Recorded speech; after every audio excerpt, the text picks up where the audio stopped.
샬롬, 예배의 자리가 그립고 성도님들이 참 그립습니다. 길을 지나다가 혹여라도 성도님들 만나게 되면 얼마나 기쁘고 반갑던지요. 이런 어려움 속에서도 예배 자리를 지키고 또 기도의 자리를 지켜주시는 성도님들을 인해서 참 힘이 많이 됩니다. 바라기는 저희가 예배당에서 다시 만날 때까지 하나님의 은혜와 또 평강이 우리 성도님들과 그 가정에 늘 함께 하시기를 주님의 이름으로 축복합니다. 사도신경으로 신앙 고백하심으로 수요 예배를 하나님께 올려드리도록 하겠습니다.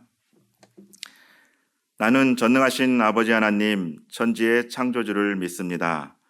나는 그의 유일하신 아들 우리 주 예수 그리스도를 믿습니다. 그는 성령으로 잉태되어 동정녀 마리아에게서 나시고 본디오 빌라도에게 고난을 받아 십자가에 못 박혀 죽으시고 장사된 지 사흘 만에 죽은 자 가운데서 다시 살아나셨으며 하늘에 오르시어 전능하신 아버지 하나님 우편에 앉아 계시다가 거기로부터 살아있는 자와 죽은 자를 심판하러 오십니다. 나는 성령을 믿으며 거룩한 공교회와 성도의 교제와 죄를 용서받는 것과 몸의 부활과 영생을 믿습니다. 아멘. 다 같이 찬송 314장 함께 하시겠습니다.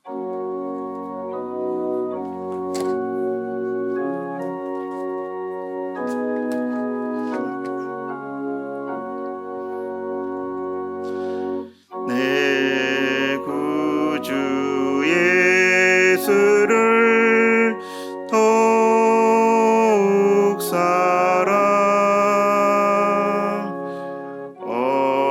엎드려 비는 말 들으소서. 내 진정 소원이 내 구주 예수를 더욱 사랑 더욱 사랑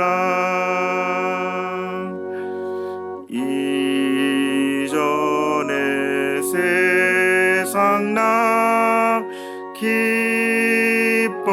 기뻤어도 지금 내 기쁨은 오직 예수. 다만 내 비는 말 내 구주 예수를 더욱 사랑 더욱 사랑 이 세상 떠날 때 찬양하고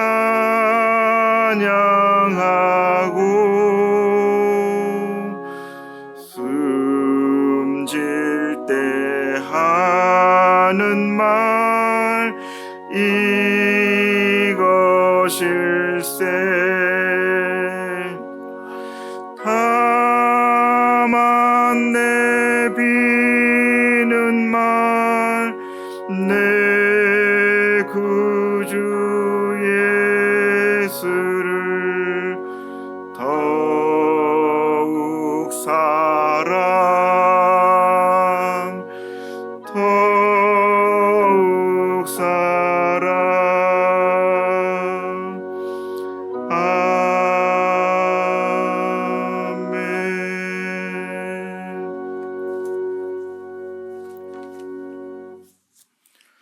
오늘 말씀은 고린도후서 7장 5절부터 11절까지의 말씀입니다. 고린도후서 7장 5절부터 11절까지 말씀을 제가 봉독하도록 하겠습니다. 우리가 마게도냐에 이르렀을 때에도 우리 육체가 편하지 못하였고 사방으로 환난을 당하여 밖으로는 다툼이요 안으로는 두려움이었노라. 그러나 낙심한 자들을 위로하시는 하나님이 디도가 오므로 우리를 위로하셨으니 그가 온 것뿐 아니요 오직 그가 너희에게서 받은 그 위로로 위로하고 너희의 사모함과 애통함과 나를 위하여 열심 있는 것을 우리에게 보고함으로 나를 더욱 기쁘게 하였느니라. 그러므로 내가 편지로 너희를 근심하게 한 것을 후회하였으나 지금은 후회하지 아니함은 그 편지가 너희로 잠시만 근심하게 한 줄을 알미라. 내가 지금 기뻐함은 너희로 근심하게 한 까닭이 아니요 도리어 너희가 근심함으로 회개하며 이른 까닭이라. 너희가 하나님의 뜻대로 근심하게 된 것은 우리에게서 아무 해도 받지 않게 하려 함이라. 하나님의 뜻대로 하는 근심은 후회할 것이 없는 구원에 이르게 하는 회개를 이루는 것이요 세상의 근심은 사망을 이루는 것이니라. 보라, 하나님의 뜻대로 하게 된 근심이 너희로 얼마나 간절하게 하며 얼마나 변증하게 하며 얼마나 분하게 하며 얼마나 두렵게 하며 얼마나 사모하게 하며 얼마나 열심 있게 하며 얼마나 벌하게 하였는가. 너희가 그 일에 대하여 일체 너희 자신의 깨끗함을 나타내었느니라. 아멘. 오늘은 타락한 인간을 건지는 근심이라는 제목으로 말씀을 나누려고 합니다. 바울은 고린도 교회 방문 계획에 대해서 이야기를 하면서 자신이 늦춰진 것을 드로아에서 디도를 만나지 못하게 되어서 낙심한 가운데 마게도냐를 떠났음을 밝힌 적이 있습니다. 고린도후서 2장 12절 13절 말씀입니다. 내가 그리스도의 복음을 위하여 드로아에 이름에 주 안에서 문이 내게 열렸으되 내가 내 형제 디도를 만나지 못함으로 내 심령이 편하지 못하여 그들을 작별하고 마게도나로 갔노라. 그런데 그렇게 마게도나에 이르러서도 바울은 그 마음이 좋지 않았습니다. 왜냐하면 밖으로는 바울을 대적하는 많은 사람들이 있었고요. 또 그 세력들로 인해서 박해와 비난을 받았기 때문이죠. 또 안으로는 그 두려움이 그를 엄습했기 때문에 바울의 마음은 영 편치가 않았습니다. 고린도후서 7장 5절 말씀입니다.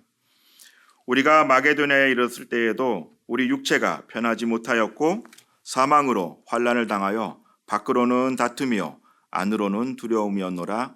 아멘. 특별히 바울 안에 있던 그 두려움, 그것은 눈물의 편지를 가지고 고린도 교회를 떠났던 디도가 돌아오지 않고 계속해서 날짜가 지체되고 또 그 편지로 인해서 혹여라도 무슨 일이 있을까 그런 두려움이 바울 안에 있었던 것입니다. 이러한 상황 속에서 바울이 드디어 디도와 상봉하게 되자 그의 기쁨은 매우 컸던 것을 알 수가 있는데요. 디도가 가지고 온 소식은 그를 더욱더 기쁘게 만들었습니다. 고린도 교회가 그 일로 인해서 힘들어하고 또 근심하고 이랬을 것으로만 생각을 했는데 그 편지를 받고 나서는 그 고린도 교회가 변화를 일으켰다는 소식을 들었기 때문입니다. 혹여라도 그 편지를 바꿔서 마음을 어려워하거나 아니면 시험당할 사람들이 있을까 했던 바울의 그 아비아와 같은 마음이 있었던 것이죠. 그런데 그 고린도 교회를 다녀왔던 그 디도로 말미암아서 그들이 변화되고 또 회개하고 있다라는 이야기를 듣게 되니 그가 가졌던 근심과 염려가 눈 녹듯이 사라지게 된 것을 보게 됩니다. 그리고 이제는 그 마음에 담대함이 생기게 되죠. 8절 말씀입니다. 그러므로 내가 편지로 너희를 근심하게 한 것을 후회하였으나 지금은 후회하지 아니함은 그 편지가 너희로 잠시만 근심하게 한 줄을 알미라. 조금 전까지 걱정과 염려, 근심이 있었던 바울에게 사뭇 다른 모습이 보여집니다. 그 이유가 고린도 교인들이 하나님의 뜻대로 근심하게 되자 회개하는 역사가 일어났기 때문입니다. 잘못된 길을 가던 자녀들이 마음을 돌이켜서 혹은 자기가 가던 것을 반성하여 돌이키게 되면 부모로서 굉장히 기쁨을 느끼게 되는데요. 바울도 그런 마음을 가졌던 것입니다. 그런데 9절에서 바울은 한 가지 특이한 표현을 쓰고 있는데요. 고린도 교회 성도들이 회개하며 변화한 것에 대해서 기뻐하시면서 어떤 말씀을 했냐면은 하나님의 뜻대로 하는 근심을 하였다라고 말을 합니다. 하나님의 뜻대로 근심하다. 근심이라는 것이 일반적으로 좋지는 않습니다. 그런데 하나님이 그 앞에 붙으니까 좀 다른 느낌이 들게 되죠. 하나님의 뜻대로 하는 근심은 어떤 근심일까 궁금증이 생기게 됩니다. 10절 말씀입니다. 하나님의 뜻대로 하는 근심은 후회할 것이 없는 구원에 이르게 하는 회개를 이루는 것이요 세상의 근심은 사망을 이루는 것이니라. 아멘. 하나님의 뜻대로 하는 근심이라. 하나님께서 왜 하나님의 자녀들을 근심하게 하셨던 것일까요? 결론부터 말하자면 하나님의 뜻대로 하는 근심은 자기의 행위가 하나님의 뜻에서 벗어난 것임을 깨닫고 자기의 행동을 진심으로 애통해하며 어떻게 하면 다시 하나님께로 돌아올까 몸부림치는, 그렇게 해서 근심하는 그런 근심을 이야기합니다. 즉 자신의 삶을 돌이키기 위해서 몸부림치는 근심을 말하는 것으로 우리를 구원에 이르도록 회개하게 하고 또 유익하게 하는 그런 근심을 말하는 것입니다. 이런 유익한 근심을 경험한 자와 그렇지 않은 자의 삶은 전혀 다른 삶을 살 수밖에 없는데요. 어떤 인물들이 있었는지 성경을 통해서 나눠보도록 하겠습니다. 먼저 하나님 뜻대로 하는 근심을 했던 사람인데요. 이스라엘의 영원한 왕 다윗이 있습니다. 다윗은 밧세바와 간음을 하게 되고 또 그것을 꾸짖는 나단 선지자 앞에 자신을 통렬하게 내려놓고 반성을 하게 됩니다. 시편 51편 1절부터 4절까지 말씀입니다. 하나님이여 주의 인자를 따라 내게 은혜를 베푸시며 주의 많은 긍휼을 따라 내 죄악을 지워 주소서. 나의 죄악을 말갛게 씻으시며 나의 죄를 깨끗이 제하소서. 무릇 나는 내 죄가를 아오니 내 죄가 항상 내 앞에 있나이다. 내가 주께만 범죄하여 주의 목전에 악을 행하였사오니 주께서 말씀하실 때에 의로우시다 하고 주께서 심판하실 때에 순전하시다 하리이다. 아멘. 처음에는 인간적인 방법으로 이것을 감추고 그것을 덮으려고 부단히 애를 썼던 다윗을 볼 수가 있습니다. 그런데 다윗이 그것을 지적하자마자 바로 하나님 앞에 무릎 꿇는 그런 다윗을 볼 수가 있습니다. 시편 51편 11절 말씀입니다. 나를 주 앞에서 쫓아내지 마시며 주의 성령을 내게서 거두지 마소서. 자신을 버리지 말아달라며 울부짖으며 하나님 앞에 구하는 다윗을 볼 수가 있습니다. 오로지 주의 성신이, 주의 성령이 나를 떠날까 봐 전전긍긍하는 다윗을 볼 수가 있는 것이죠. 하나님의 뜻대로 근심하니 그 근심을 통해 다윗이 철저하게 회개를 합니다. 두 번째 인물로는 베드로가 있습니다. 베드로는 예수님의 수제자로서 마태복음 16장 16절에서 주는 그리스도시요 살아계신 하나님의 아들이다라는 고백을 통해서 예수님께 인정받았던 제자입니다. 뿐만 아니라 예수님이 그 고백을 들으시고 이제 음부의 권세를 깨트릴 교회를 세우고 또 천국의 열쇠까지 맡기게 하겠다라고 말씀하셨던 그런 베드로였죠.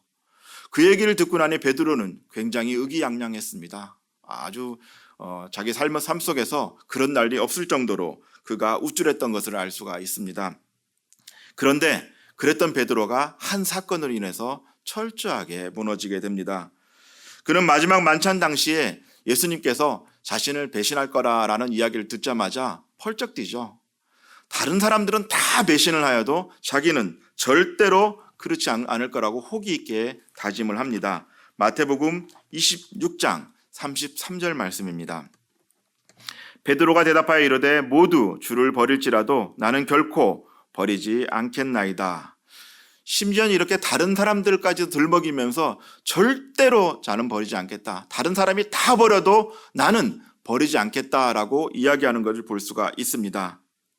그랬던 베드로가 자신의 안위에 문제가 생기자, 자신의 안위가 위태로워지자 금방 마음이 변하는 것을 알 수가 있습니다. 그런 사람들이 있죠. 앞에서는 간이고 쓸개고 다 내줄 것처럼 하다가 정작 위태로우면 안면몰수하는 그런 사람들. 베드로가 그런 사람이었습니다. 마태복음 26장 75절 말씀입니다. 이에 베드로가 예수의 말씀에 닭 울기 전에 내가 3번 나를 부인하리라 하심이 생각나서 밖에 나가서 심히 통곡하니라. 아멘. 예수님을 부인한 이 사건을 통해서 자신의 인간적인 약속이나 자기 신뢰가 얼마나 허무한지를 그는 깨닫게 됩니다. 베드로의 통곡 속에는 이런 회한과 허무함이 담겨져 있죠. 그토록 자신을 사랑했던 예수님에 대한 자신의 행동이 부끄러워서 그리고 그 마음이 너무 아파서 뛰쳐나갈 수밖에 없었던 것입니다. 그리고 찢어지는 마음으로 통곡을 하게 됩니다. 사실 베드로도 역시 연약한 인간이기 때문에 이렇게 실수할 수 있습니다. 죄를 범할 수도 있고요. 중요한 것은 이렇게 죄를 범하고 이렇게 실수한 다음에 행동입니다. 하나님의 뜻대로 하는 근심은 그 근심을 통해서 자신의 잘못을 인정하고 그리고 주님 앞에 자복하느냐 그렇지 않느냐 이것이 서로 다르게 됩니다. 하나님께서 근심하게 하실 때 돌아설 수 있기를 원합니다. 그런가 하면 반대의 인물들도 있습니다. 이들은 세상적인 근심을 한 사람들인데요. 세상적인 근심이란 자신이 잘못한 행동을 갖다가 회개하지 않고 계속해서 변명하거나 아니면은 그것을 덮으려고 하는 사람들을 이야기합니다. 그리고 그 방법을 자신의 방법대로 풀려고 하는 그런 사람들을 세상적인 근심을 하는 사람들이라 말할 수가 있습니다.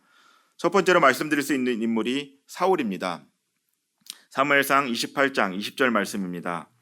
사울이 갑자기 땅에 완전히 엎드러지니 이는 사무엘의 말로 말미암아 심히 두려워하며 또 그의 기력이 다하였으니 이는 그가 하루 밤낮을 음식을 먹지 못하였음이니라. 아멘. 사울이 접신녀를 통해서 사무엘을 불러내는데요. 사무엘이 이제 얘기를 하죠. 블레셋을 통해서 망할 거다 얘기를 하니까 사울이 절망하게 됩니다. 사실은 사울은 이 사건뿐만이 아니라 앞에 있었던 등장하는 여러 가지 사건들, 그 사사건건이 하나님께서 원하시지 않는 그런 방법대로 움직이는 것을 알 수가 있는데요. 단순히 이 사건 하나만으로 인해서 하나님께서 버린 것은 아니라는 말씀입니다. 실수하면 할수록 그것을 하나님의 방법이 아닌 자신의 방법대로 풀려고 했고 그것을 덮으려고 했던 사울임을 알 수가 있습니다. 우리는 종종 하나님의 대행자 또 하나님의 나라를 위해 살아가야 한다고 말하고는 합니다. 이렇게 살아가려고 하면요, 내 것을 먼저 챙겨서는 안 됩니다. 하나님의 영광을 가로채서도 안 되고요, 나를 통해서 오로지 하나님만 드러나고 그리고 또 하나님께서 원하시는 방법대로 하나님의 때를 기다릴 수 있어야 합니다. 사울은 겉으로는 하나님이 중심에 있는 것처럼 행동했지만 어려움에 처하자 반복적으로 하나님께서 싫어하시는 선택을 했고 또 하나님과의 화해의 기회마저도 놓쳤던 것을 알 수가 있습니다. 어떤 주석에는 그런 이야기가 나옵니다.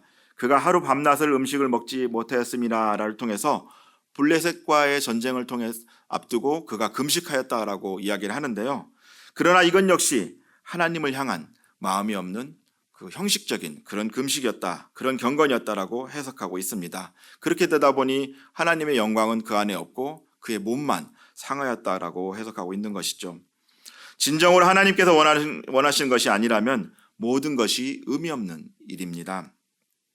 사울은 하나님께서 주신 근심 앞에서 하나님께 먼저 진정으로 회개했어야 합니다.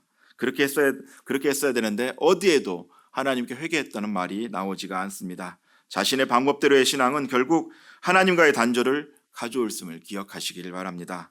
행위보다 마음입니다. 내가 생각하기에 좋은 것이 아니라 하나님이 무엇을 원하는지, 하나님 뜻이 어디에 있는지 그 마음에 집중하는 것이 더 중요하다는 이야기입니다. 저희 막내가 6살 때 이야기입니다. 제가 모처럼 쉬는 날이 되어서 그 막내딸이랑 놀려고 여러 가지 일을 준비했습니다. 놀이공원을 갈지 또 실내 놀이터를 갈지 준비를 많이 해서 그 딸을 깨웠는데 딸이 일어나서는 운동장에 가서 흙장난을 하자고 하는 거예요. 저는 모처럼 쉬는 날이기도 하고 또 좋은 걸 해주고 싶으니까 그거 말고 놀이공원을 가자고 계속 졸랐는데도 불구하고 딸을 이기지 못해서 결국은 운동장에 따라갔던 기억이 납니다. 따라가면서부터 마음이 좋지 않았어요. 흙장난하는 것이 뭐 그렇게 대단할까 하는 생각도 있었고 또 흙장난하는 것으로 인해서 지저분해지고 여러 가지 이런 생각들을 했던 것이죠. 운동장에 도착한 아이는 두꺼비 집도 만들고 또 여기저기서 흙을 또 퍼다 나르고 이렇게 하고 있더라고요. 저는 옆에서 그 흙장난하는 걸 돕고 흙 필요하다 그러면 또 저도 퍼다 주고 이런 것들 계속하면서 그렇게 몇 시간을 보냈던 기억이 납니다. 실컷 놀고 나서 집에 와서 아이는 씻고 이제 뭔가 끄적끄적 책상에서 쓰더니 잠이 듭니다. 제가 마음을 추스리고 그 아이한테 다가가서 이불을 덮어주고 나오는데 책상 위에 그 아이의 그림 일기장이 있더라고요. 유치원에서 그런 걸 쓰게 했던 것 같은데 제가 궁금해서 그 그림 일기장을 한 장 한 장 넘겨보다 보니까 아이가 하루 동안 어떻게 생활했는지가 그 안에 나와 있더라고요. 유치원에서 뭘 놀았는지, 어떤 놀이공원에 갔는지 이런 것들이 쭉 나와 있는데, 그런 것들은 그림 한 컷과 굉장히 짧게 이렇게 한두 줄 이렇게 써 있는데, 오늘 제가 흙장난하고 논 이날은 그림도 굉장히 여러 개 많이 그려져 있고요. 아빠가 뭐 이렇게 저렇게 했다라고 쓰여 있는 것을 볼 수가 있었습니다.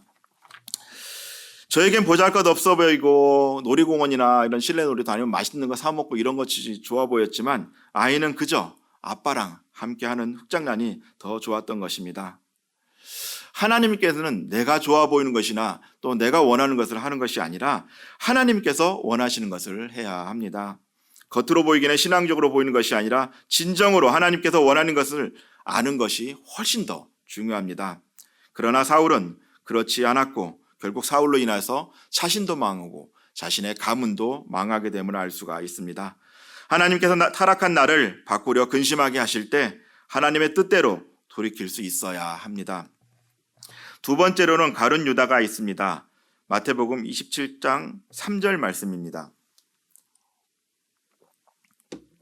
그때 예수를 판 유다가 그의 정죄됨을 보고 스스로 뉘우쳐 그 은 30을 대제사장들과 장로들에게 도로 갖다 주며 이르되 내가 무죄한 피를 팔고 죄를 범하였도다 하니, 그들이 이르되 그것이 우리에게 무슨 상관이냐, 내가 당하라 하거늘 유다가 은을 성소에 던져놓고 물러가서 스스로 목매어 죽은지라.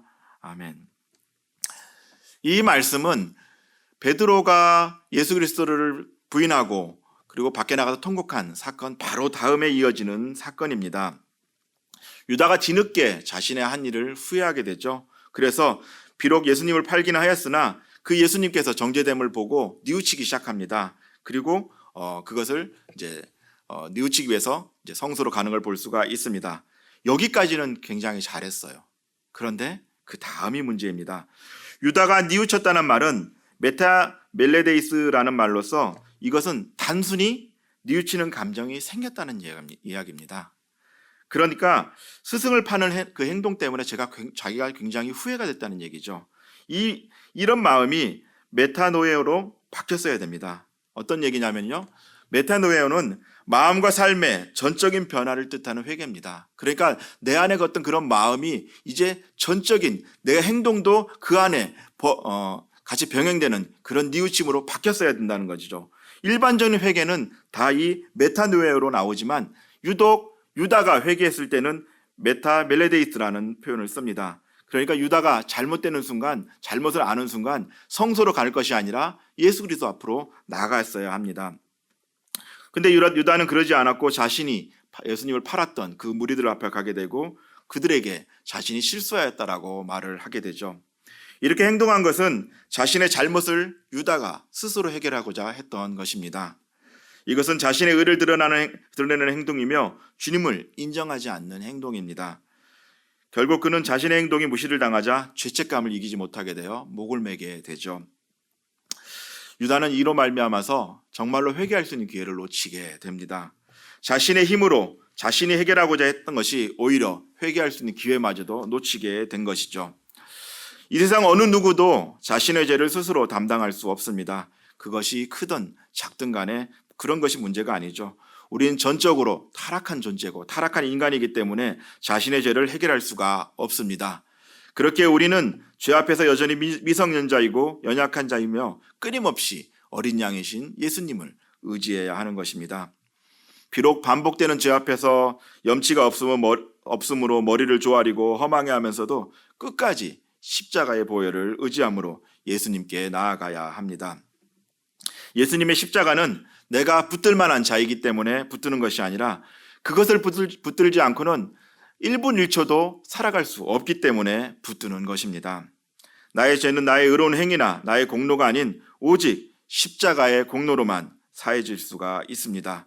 그것을 믿느냐 그렇지 않느냐에 따라서 같은 죄인이라도 다윗이 될 수도 있고 사울이 될 수도 있습니다. 예수를 배반한 사람이라고 하더라도 베드로가 될 수도 있고 또 가룟 유다가 될 수가 있습니다. 어떤 선택을 하시겠습니까? 처음 질문으로 다시 돌아가 봅니다. 하나님의 뜻대로 하는 근심은 무엇일까? 결국 하나님의 뜻대로 하는 근심은 그것을 내 힘으로 극복했는지 극복하지 못하였는지가 중요한 것이 아닙니다. 하나님께서 타락한 나를 근심케 하실 때 하나님의 방법대로 결단하는 것이 중요합니다. 하나님의 방법대로 결단했을 때 타락한 인간에게 진정한 하나님께로의 돌이킴, 회개가 함께합니다. 그렇게 바울은 고린도 교인들을 근심케 한 것에 대해 진정으로 기뻐할 수가 있었던 것이죠. 하나님의 뜻대로 근심하는 것이 나를 모든 해로부터 지키는 길입니다. 고린도후서 7장 9절 말씀입니다. 내가 지금 기뻐함은 너희로 근심하게 한 까닭이 아니요 도리어 너희가 근심함으로 회개함에 이른 까닭이라. 너희가 하나님의 뜻대로 근심하게 된 것은 우리에게서 아무 해도 받지 않게 하려 함이라. 아멘. 오늘 말씀을 정리하려고 합니다. 하나님께서는 오늘도 우리를 근심하게 하시는데요. 그 근심은 하나님의 뜻대로 하는 근심이기에 내 마음에 찔림도 있고 불편함도 생깁니다. 하나님의 말씀에는 변화시킬 수 있는 힘이 있기 때문입니다. 히브리서 4장 12절 말씀입니다. 한 목소리로 같이 읽겠습니다. 시작. 하나님의 말씀은 살아있고 활력이 있어 좌우의 날선 어떤 검보다도 예리하여 혼과 영과 및 관절과 골수를 찔러 쪼개기까지 하며 또 마음의 생각과 뜻을 판단하나니. 아멘. 하나님의 말씀은 어떤 검보다도 예리하기 때문에 그 말씀이 내 안으로 들어오면 혼과 영과 관절, 골수, 마음, 생각, 뜻 모든 것을 변화시킬 수 있는 능력이 있습니다. 그리고 그 말씀이 나를 하나님의 뜻대로 근심하게 하고 타락에서 벗어나게 도와주십니다. 반면에 세상의 근심도 있습니다. 세상의 근심은 염려를 가중시키고 하나님의 자녀를 낙심하게 만듭니다. 반복되는 죄 가운데 좌절하게 만들어서 하나님 앞으로 올 수 없게 만듭니다. 결국은 하나님과 멀어지게 만드는 것이 세상 근심입니다.